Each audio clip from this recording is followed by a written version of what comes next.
Hi guys, so the purpose of this video is to give you a full body analysis of myself and kind of walk you through what I have been suffering from before I start the Dr. Sebi, or what I have suffered from in the past, which is slowly getting better for whatever reason, for things that I've been doing before Dr. Sebi.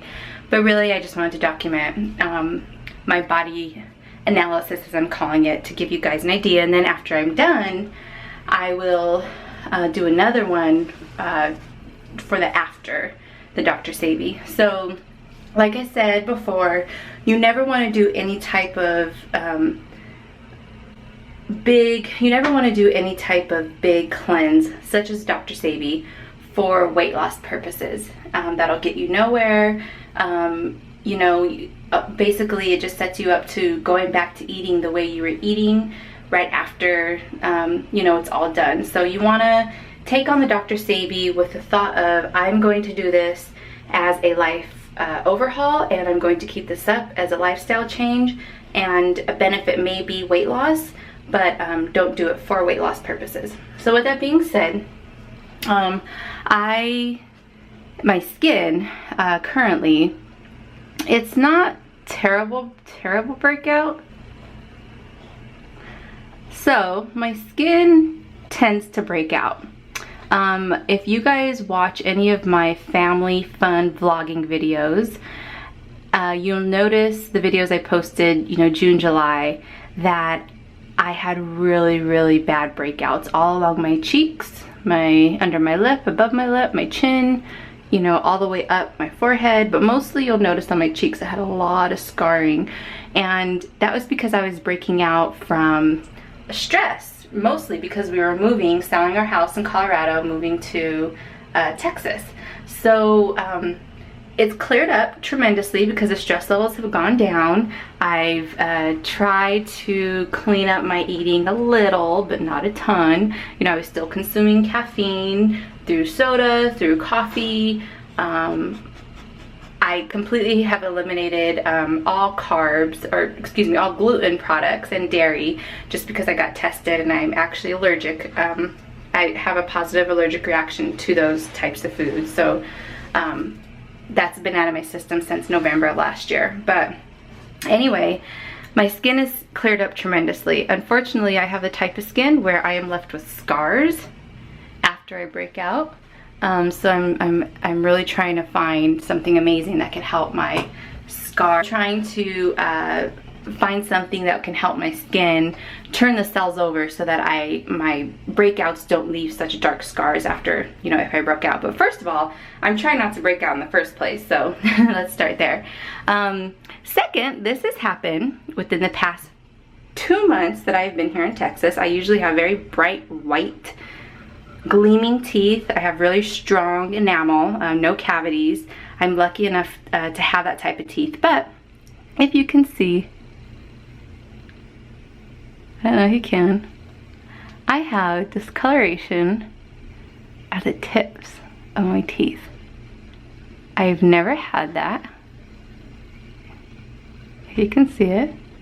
I have never had that before. My husband actually pointed out to me today, and he said, "What's going on with your teeth?" And I was like, oh, I don't know what, because I really pride myself on my teeth. And I looked and I was like, oh my goodness, my teeth are actually discoloring, actually losing the enamel on the bottom, and it really sucks. And basically what that's attributed to is diet. If you're consuming a lot of acidic things, you know, caffeine, soda, coffee, the things I just mentioned that I was consuming a lot of, lack of vitamin D, and lack of absorption in your GI tract. So for me, I've always had stomach issues ever since I was a little girl, and it wasn't until I got tested that I do have a positive allergy reaction to gluten, dairy, and a lot of different other foods. So I think I have absorption issues. And then since being here in Texas these past 2 months, I've really made it worse just because my diet has been awful. I've been eating out a ton. I've been consuming more caffeine than usual. Just crappy diet. And boom, 2 months discoloration in my teeth happened that fast.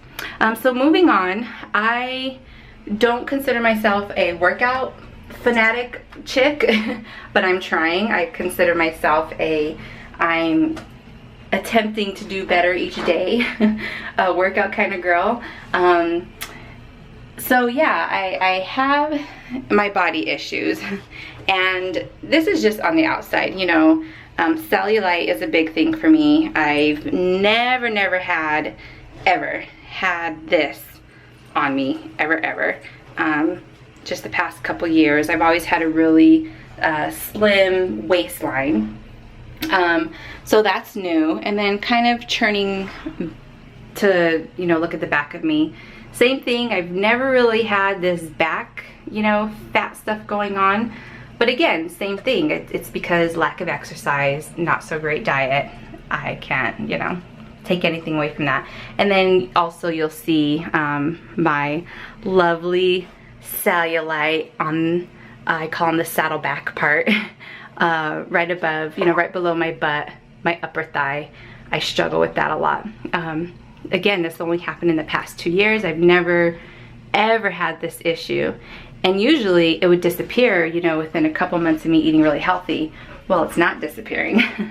So that's kind of on the outside what's happening to me, that you can see physically with your eye. Let me explain what's happening on the inside of me. So I suffered from a lot of different ailments before even starting Dr. Sebi, and I've tried a lot of things to get it under control.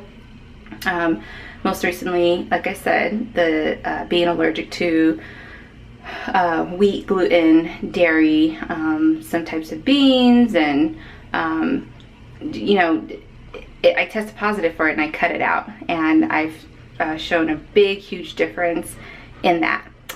So when I do consume it, when I do consume dairy and gluten especially, I have tingling immediately in my arms.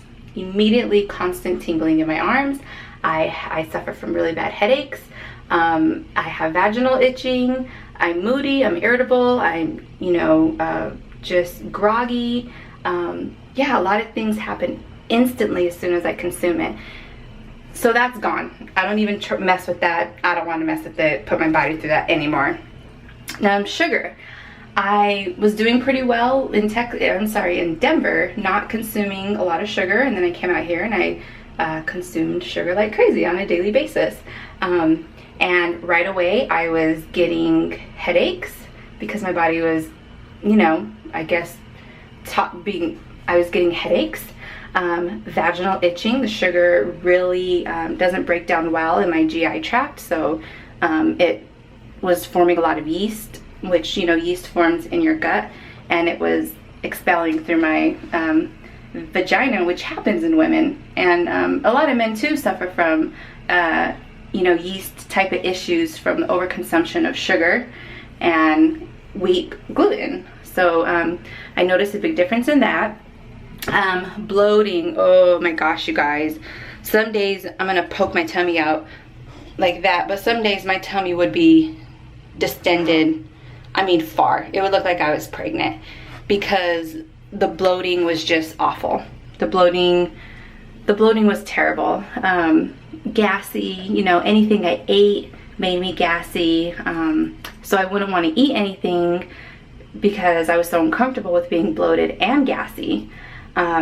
So on the inside, it just, I wasn't feeling too good. And then my brain. So for those of you who do know, I suffered kind of a mental ailment. I'm still attributing it to both diet and physical body disassociation, which I'll talk about that in another vlog. But I was in the hospital with literally a mental issue that they couldn't figure it out. They ran me, you know, MRIs, CAT scans, tests, blood tests. Oh, so many tests. I'm sick of tests. Basically, I lost my ability to walk, talk, write, speak. I was just kind of out of my body doing weird things. Oh man, My husband said I came home and I was so out of it that I didn't even know how to take a shower. I wanted to eat tree bark. I wanted to just lay on the grass and eat the grass. Like, I was really tripping, you guys. My mind was out of my body. That's the only way I could explain it, because I can't really explain what was happening to me. I just know that I wasn't myself, and I kept telling my husband, I feel like my soul is throwing a fit. I'm not happy in my body. And that's exactly what was happening. My spiritual self, my soul, my higher self was literally throwing a fit and making me say, all right, Sarah, you gotta wake up. You better change your eating habits. Otherwise, this is gonna be you forever. There are a lot of wonderful articles out there, and this is kind of a taboo, unforeseen thing in the medical world right now, but I agree with it 100% that there is a huge link between a dysfunction of your stomach GI tract and mental illness. You know, our GI, our stomach, is our powerhouse, and it controls basically a lot of us. There's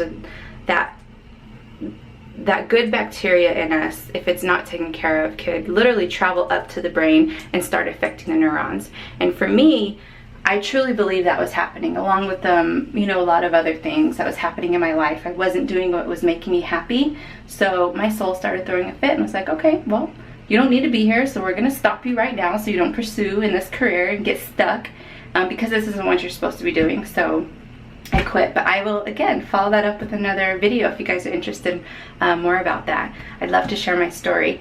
So yeah, so before starting Dr. Sebi, just kind of full body analysis, you know. Mostly I'm excited to see my teeth change, hopefully. Get that discoloration out of there. Bye-bye. My breakouts, you know, the tingling in my arm sometimes will come if I consume a food that maybe had traces of gluten or something. So that's no bueno. I don't like that. No fun at all. The headaches sometimes come. And the vaginal itching will come if I consume too much sugar, so I can't wait for that to go away. Which it's gone, it just comes back if I consume sugar and, you know, a lot of yucky stuff. So let's see, what else is going on in my body that I hope will change once I start Dr. Sebi. Yeah, so I just want to give you guys a full body analysis before Dr. Sebi, and then after Dr. Sebi I will give you a another full body analysis to let you know how I'm feeling both on the outside and the inside. Thanks.